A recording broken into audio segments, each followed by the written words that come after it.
Hey, what's going on guys? My name is Jabbister and today I'm going to be talking about the great paradox of FIFA Ultimate Team. The way this video is going to work is that I'm going to briefly explain what the paradox is about, and then I'm going to elaborate on it using examples from the past few FIFAs. So what I've seen is that the FIFA community is dissatisfied with how FIFA is run. I've been active on Twitter and Instagram over the past few years and the community is outraged. If we think about it critically, we have had a lot of content in FIFA 20. We got more than we had in FIFA 19, more than we had in FIFA 18, 17 and so on. I think the most time we've had between promos was 2 weeks. It seems impossible for us to have a few weeks without a promo, but why? So why are we dissatisfied? Why are we angry with FIFA and with EA? Well, we can talk about the game mechanics all we want, but I'll leave that out of discussion in this video, because that's a whole nother topic that I could cover in the future. I think that we've been spoiled. We have so much content in FIFA 20, it's unbelievable. If you think about it, we didn't have content like this in the previous years. Now, the norm is to have a promo, instead of having nothing and a promo being an extra. Our expectations build up. EA does what we want, because we want to see a promo, and our expectations are built up and built up. And it becomes increasingly difficult for EA to satisfy us. So the happiness we get from receiving a promo is short term. We are happy that we got that promo, but we expect something greater the next time, or at least equal, and if we do not get it, then we're dissatisfied. So I think is that what we want from EA does not resemble what we need from EA, and what we need from EA does not resemble what we want from EA.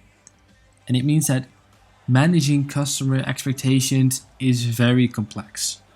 So the great paradox of FIFA Ultimate Team is that the more we get what we want, the less happy we will end up. I'm going to elaborate on this. Let's go back to FIFA 17. It was the first FIFA Ultimate Team that I played and I really enjoyed it. It was my favorite so far. I do realize that I do not have a lot of experience as some of the people in the community do. I have played FIFA since I think 05, but I only played Ultimate Team for FIFA 17 because I really got into playing FIFA on my own back then. And I know FIFA 17 has been the favorite Ultimate Team from some of the key members of the community like Nick from the Foot Market. FIFA 17 was the first year that we got squad builder challenges and they have been a major part of FIFA Ultimate Team ever since. We cannot imagine a FUT without it. And FIFA 17 was also the first year that we got Weekend League.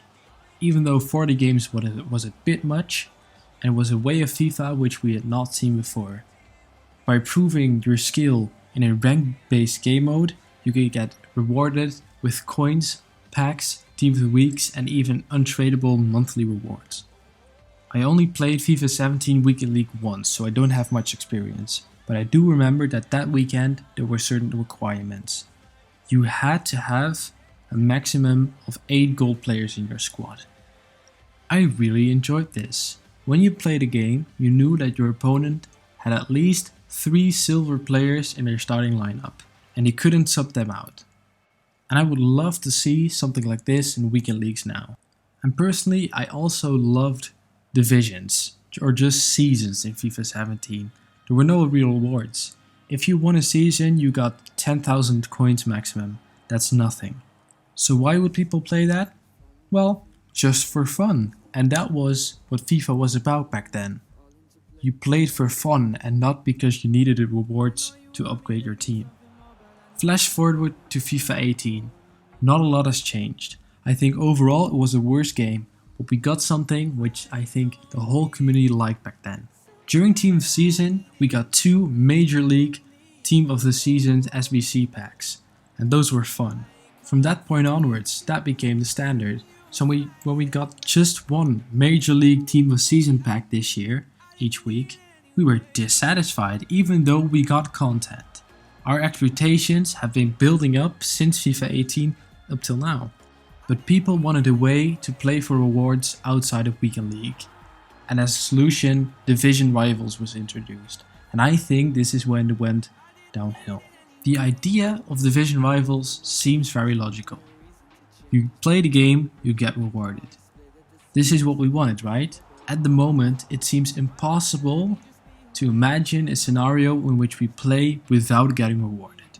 When people play for rewards, there's a much bigger emphasis on winning. If you don't win, you get lower rewards. So people find the best ways to win. How do you do that in FIFA 19? Well, it was heading, it was a La Croqueta, and it was the El Tornado Cross. How do people do that in FIFA 20? It's one depth, drop back. Is that fun? No. But this way works way too much for people to win. All of a sudden, playing during the week was a chore. It was painful. You came up against people that wanted to win no matter what. And why is that? Because they play for rewards. And I am aware that before rewards were introduced in seasons, people played with OP players. I know, that's just how the game works. If you find a player that's cheap and good, you use him. Because it's fun, right?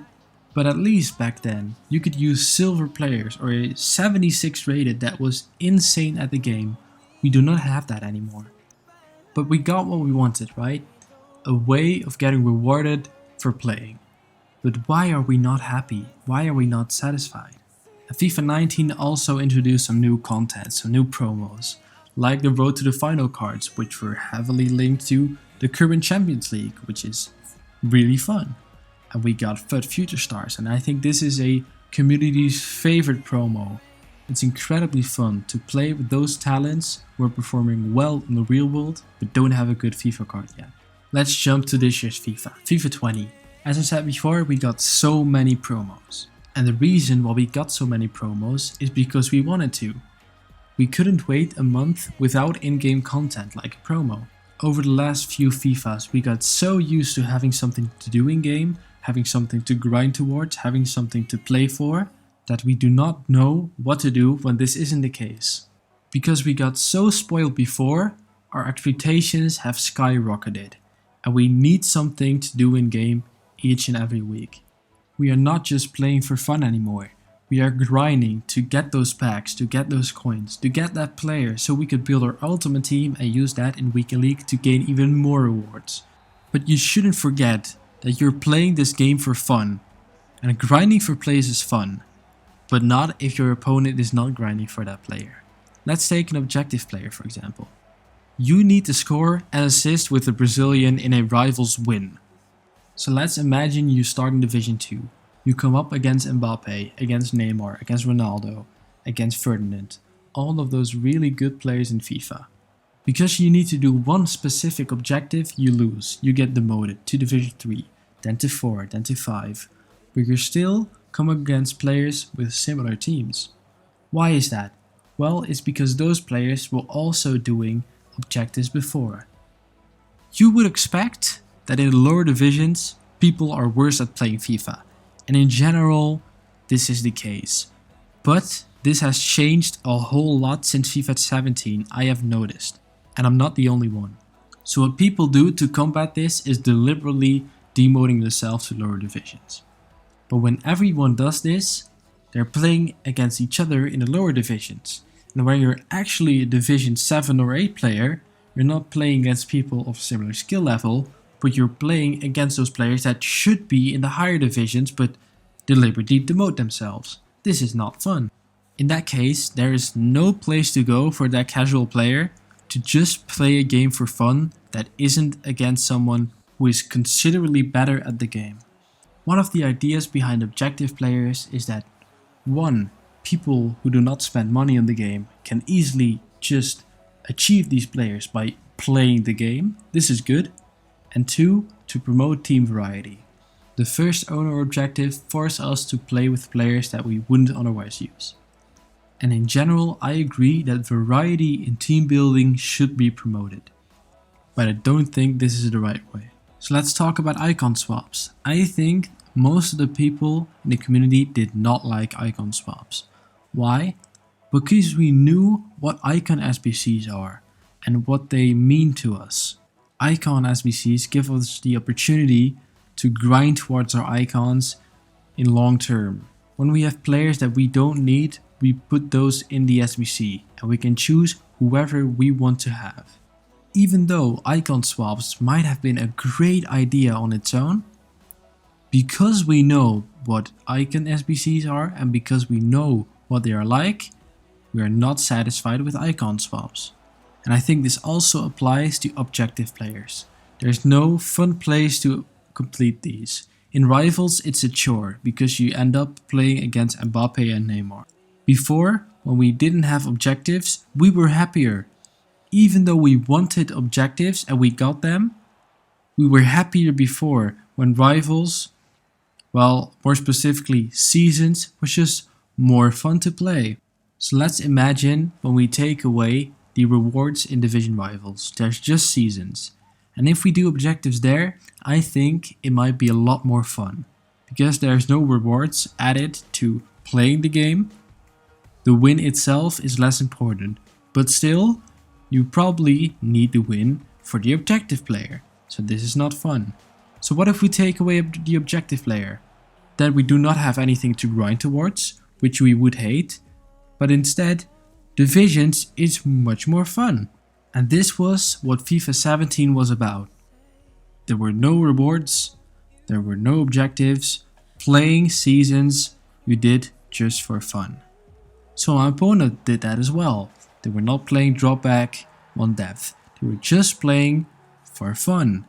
So FIFA is just a lot more fun that way. So can we do that in FIFA 20? Not really. I mean, there are rewards you want to play for, there are objectives you want to do. So there's a whole lot to do, but because you want to do them, because you don't want to miss out on them, you play for the win, and then FIFA as a whole becomes much more try-hard and less fun. You can say, oh well, I don't want that objective player, and that's fine. Then you do not do the objectives, but there still are rewards, and you cannot ignore those. Even though you want to play for fun, there are still rewards that you want to get. And we all want those rewards. So what do? We play for the win. We use the overpower techniques, and this is not fun. And we get less and less happy from it. So we demand EA to release something new. Oh EA, we want a new promo, we want this player, we want that player. And we get those. We get new promos all the time. And even though we get much content, we are not satisfied. If there's a day within a promo that we get nothing, we are not satisfied. And we compare FIFA 20 with the FIFA games that we did enjoy, like FIFA 17. Oh EA, why can't you do it like this or like that? The question is that really possible? If they take away Division Rivals, if they take away objective players, if they take away the amount of promos we've had this year, would we still be happy? No, I don't think so. Even though this might be a lot better for us as a community, as FIFA players, we would not be happy. We would say something like, oh EA, if there are no objective players, if there are no rewards, why would we even play? And that's funny, because in FIFA 17, we did play. We had a lot of fun. But because we experienced that you could play for rewards and for objective players, I do not think that we would be happy if we went back to FIFA when this was not the case. So in a sense, we have built expectations from what we have gotten, and we forget what it could be. And I know this sounds like a Thanos quote, but this is the reality. Because we have gotten what we wanted, like rewards in Divisions, we actually end up being less happy and less satisfied. We forget what it's like to play a game where you don't play for rewards objective, but just for fun. And it's not just a mindset that will save us, that will help us. No, this has evolved throughout the years. It's natural, but it's something that did happen. So even though we might not get what we want in FIFA 21, it might be what we need. Managing our expectations is very difficult and complex for EA. So this is the great paradox of FIFA Ultimate Team. If we get what we want, we would end up less happy, in my opinion.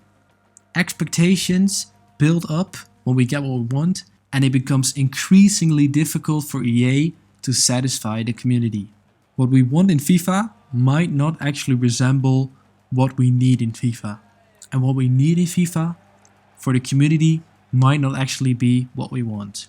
What happens now impacts the future, and what happened in the past impacts now. And this is just what happens in FIFA Ultimate Team. Remember a time when we didn't have squad builder challenges and we didn't have weekend league, so before FIFA 17, we consider those great FIFAs. And why? Because our expectations were low back then. We were not spoiled with content and promos throughout the year. Every promo that we got back then was something to make us even more happy. It was more than our satisfied level. But now, we need promos to keep us satisfied. If we stay on this current course, the situation will get worse and worse. Luckily, there's one main basis for this. A fun FIFA game with fun mechanics. We don't actually need a new promo every 2 weeks. But this is also where the great paradox comes into play again. Even though we do not need those things when the game is fun, we still want them. Because we know what it's like to have content after content after content, we cannot go without content in the next FIFAs. Even though we get what we want, a fun FIFA game with fun mechanics, we are still not satisfied. We want more. So if you're from the FIFA community and you're hearing this is not your fault. This is just a natural evolution of customer expectations. But I invite you to think about FIFA Ultimate Team critically. There is no easy fix for something. Every easy fix builds upon your expectations. And what might seem as an easy fix in the short run might be very bad for us in the long run. And if you're from EA, I advise you to collaborate with the community. They play your game extensively, and even though they might not have knowledge from the inside, they have knowledge from the outside, and they actually might have very insightful comments about your game. Work with those community members who do not just complain about your game, but who are able to critically think and thoroughly think what it's like to manage a game like FIFA. That's it for this video. It talked about the great paradox of FIFA Ultimate Team. What we think we want might actually make us less happy in the end. Thanks for watching. My name is Jebbiser. If you like this video, please give it a thumbs up and leave your thoughts down below in the comments. I'll see you in the next video.